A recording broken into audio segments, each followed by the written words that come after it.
What's up YouTube? It's your girl Maya and I am back with another video. I'm so excited about today's video. As you guys can tell by the title, this is going to be a product review, but this isn't any product review. This is going to be a product review of H2Ocean. Yes, I already reviewed H2Ocean. That was my first video that I ever posted on YouTube. But that video is 7 years old and is outdated, and I just wanted to come to you guys and give you a 2020 edition, okay? And answer some questions that you guys may have, because I know a few of you guys left questions under the comment section, and back then I wasn't as active on YouTube as I am now, so I want to go ahead and answer some of those questions for you guys. All right, so without further ado, let's get into this video. So yes, we have it, my good old pal H2Ocean. I have been rocking with this product since 2013. As you guys already probably know, but if you don't know, H2Ocean is a piercing aftercare spray. When you have a new piercing, you just go ahead and spray it on your piercing. The best thing ever. I even like this better than Bactine, simply because this has natural enzymes that will work together chemically with your body to provide you with the best healing possible. Just start off talking about how many piercings I have and what I've used this for. So I have a nose piercing, I have cartilage piercings, I have tragus piercings, yeah, and that's it. And I have regular ear piercings. So with me on my journey back in 2013, like I was telling you guys, with my nose especially, I don't know if my face was meant for piercings or not, but my nose, I just had the toughest problem with my nose. I got the piercing in 2012. It's now 2020. I want to say it took about a good 3 to 4 years for it to completely heal. I don't know, like I said, I just don't think my nose was meant for a piercing. So I had my nose piercing probably for about the first 2 months, and then I developed like a bump on my nose, and I was embarrassed. I'm just like, oh my gosh, what do I do? Because I've seen people with that before and it's ugly, and I'm just like, I do not want that on my nose. I don't want to have to take out my nose piercing either. So yeah, this was definitely the solution. If you develop like a bump around your piercing, I would definitely recommend to spray this on your piercing 3 times a day. It says to spray it between 3 to 6 times a day. I stuck with 3 times. You guys could spray it more if you like, because everybody's body is different, and so everybody's body has different healing times. So I had the bump on my nose and I kept it consistent, and it went away in 2 weeks. So don't give up, you know, the first 2 weeks. If you spray it consistently and you don't see it gone, just keep trying, stay consistent, and I promise you it will get better. Also had a bump on my cartilage piercings too. I only have them on one side. I have 2. After my experience with that, I will never get it again. I was thinking about getting on this side, but I'm just like, nope, I'm just sticking with the one side. The trauma that I went through with that piercing, I'm like, no. So I developed a bump on that as well, and like I said, I just kept spraying. I kept spraying it, and that's literally all you have to do is spray it. You don't have to mix it with water. You just literally spray it, you know, wipe off any drippings around it, maybe pat it with like a tissue or something like that, and literally you're good to go. That's all you have to do. And every piercing that I've had and I developed a bump around it, this took it away. So I would definitely recommend this. This is great. I've tried the sea salt method, like I explained in the past video. That, like I said, was very time consuming. Who has time to get up? Because I was in college, so I was moving when I had the piercing. So I didn't have time to get up, go boil some water and put some salt in it, and then wait for it to cool down so, you know, it's not too hot on my skin. And then, yeah, it was just doing too much. Whereas this, you literally can just spray and go. I've also tried alcohol, I've tried peroxide, but they say that you're not supposed to really use peroxide because peroxide can dry out your piercing. But I tried them all. I just tried them all, and I love this. Perfect alternative method to the sea salt solution because I have sea salt as well. This isn't like regular iodine salt, and I'm so sorry. I know I mispronounced that. I don't know how to pronounce it. Iodine, the word that starts with an I, that type of salt. Okay, this is actual sea salt, and I did read that sea salt is really, really good in trying to heal an open wound. So I definitely will suggest this. Will I get any more piercings? Probably not. Like I said, I have my nose pierced and my tragus. I've always wanted my tragus. I got that. I always wanted my nose. I got that. I always wanted my cartilage. I got that.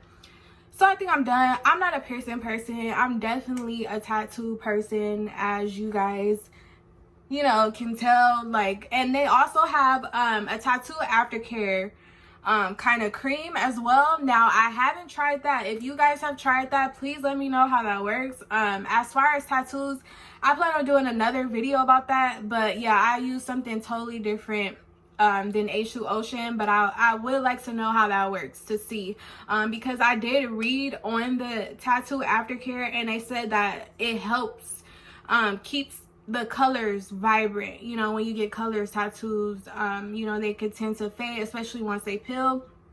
So I heard that it keeps the color vibrant, so I definitely want to try that. So if you guys have tried it, please let me know.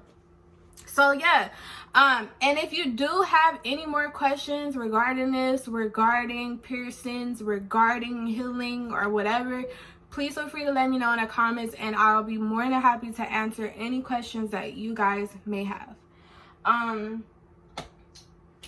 So now I'm going to answer the questions that you guys left for me in the next video. So I'm recording with, I keep hitting the camera. I'm recording with my phone, so I'm going to read them off the iPad. Someone by the name of Chelsea Hussey asked me, what size is your nose ring? Is it a 1.5 millimeter? I'm so sorry, like I really do not know what size my nose ring is, like literally. I don't know where you're from, but I'm from California. I don't know if other states have swap meets, like I'm not sure. I've been to Vegas, I haven't seen no swap meets. I've been to Colorado, I haven't seen no swap meet, so I don't know if you have a swap meet, but I went to a swap meet that sells jewelry, or you could just go to a local jewelry store, and I literally like just picked out the smallest nose ring I could find. I don't like a big nose ring. It just looks like a booger sticking out of your nose. I like a nice little shiny dainty nose ring.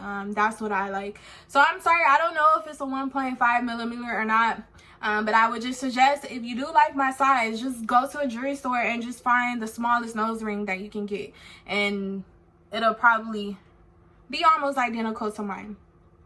Someone asked me, I got a question for you. How much does it cost at Walmart? I don't think they sell this product at Walmart. Walmart, you can get Bactine, and that's an antibacterial spray, and that would be sufficient enough too if you just absolutely don't get H2Ocean. That's another alternative that you can get that you can find at Walmart. But H2Ocean, I don't think they sell it in stores. I know like some tattoo shops that I went to, they sold it there. So yeah, I would definitely either check the place that you got your piercing from, or you would have to order it on Amazon. That's where I was able to find it. Someone else asked me, how long did it take for your keloid to go away? Well, I don't know if it's considered a keloid, because it's still like rough skin, like with pus underneath it. That's like what my bumps look like. I know keloids, when people say keloids, they're kind of permanent, but I guess we can just call it a keloid. So about like 2 weeks to go away, but like I said, everybody's body is different, and so I'm pretty sure your healing time may vary on your body. Someone said, I love this stuff, but it's so expensive at Hot Topic. They want $20 and the smaller one is $10 at Spencer's. Okay, that's a good place to look. I didn't think to look at Hot Topic or Spencer's, because they do have like a lot of like piercing jewelry that you can wear at Hot Topic and Spencer's. So I'm actually gonna go check that out myself just to see if they have it, because someone did say that it's at Hot Topic and Spencer's, even though they said it's more expensive, but just if you want to go to an actual store as opposed to ordering online. So I think that's cool. I'm gonna go check that out just to see if they have it out in Cali. So someone said, so all that needs to be done is just spray it on the piercing. Do you clean it off with water or just spray it and leave it alone? I literally just spray it and leave it alone. You don't have to clean it off with water because the solution itself, where it go? Oh, right here. Woo, I almost lost my balance. Don't judge me, y'all. The solution itself is very, very sterile. So you don't have to clean it off with water. Literally all you have to do is spray and go. It is kind of messy. So if you spray, like if I spray it on my nose, for example, it's gonna be like dripping down. So like I said, I would just get a tissue and just wipe the remainder drippings, but leave it saturated on your nose. Don't wipe it off because it needs to be absorbed into your piercing. So when I say you just spray it on, and I say I just got a helix piercing. Woo, I heard that's painful. A helix piercing, and I just want to be sure. Thank you. Yeah, so again, like I said, you just spray and go. Literally, that's why I love this so much, because you don't have to do anything extra. Literally, you just spray and go. Can you use on gauges? I'm pretty sure you can, because a gauge is an open piercing, an open wound. So I'm pretty sure it works the same way with a gauge. A gauge, you know, my bad if I'm mispronouncing it wrong. Says they gave this to me when I got my nose pierced and it worked great. A few months later, I started getting a piercing pimple next to it that would last about a week, then would go away by soaking it in sea salt and warm water since I was at college. Yes, so I mean, just because you use it, like let's say you get a piercing and you use it like 3 months straight consistent, and then it comes back, just because you use it consistent doesn't mean that, you know, the bump is not going to come back, because while you're going through your daily motions, you know, dirt can get in your piercing. I'm just pointing because this is my most visible piercing right now. Dirt can get in your piercing, bacteria can get in your piercing just by you know, doing your daily things. So I will say, like, just because you use it the first couple of months that you get your piercing doesn't mean that that's going to deter it from coming back. If you see it come back, then that's when you gotta, you know, clean it. I will definitely say, like, for me, when I got my piercing, I would like clean it like probably like 3 times a day for like 6 months. After 6 months, then I started to get lazy, but I would make sure that I cleaned it at least once a day. So for the first 6 months, I would clean it 3 times a day, and then after that I would clean it like at least once a day. And I didn't have that problem of my bump reoccurring, but just in case you do have that problem, just continue to use it again very, very frequently. I would definitely say that. All right, so those are all the questions that you guys asked me from the last video. So I hope this video was very, very helpful for you. The video that I did back in the day, I was in college. I look different, I sound different. I was looking at that video just so I know what to touch up on before I recorded this video. My voice sounds so hoarse or deep. I don't know what it is, but yeah, over time, you know, you change. Back then I wasn't wearing makeup, but now I am. Like, before we go, let's get into my makeup. Okay, I got a full face of Girly World product on. I know I'm always talking about that makeup brand, but that's my friend's brand, so please go support her, okay? But I got a full face on today. I do also plan on doing contouring for beginners, because as I told you guys before, like, I'm new at this makeup stuff and I really got it down packed. So I just want to share with you guys my secrets that I do to create my little makeup looks. But yeah, so thank you guys so much for watching. I'm hungry, so I'm about to go cook dinner. Subscribe to my channel, and until next time, thank you guys so much for watching. Bye.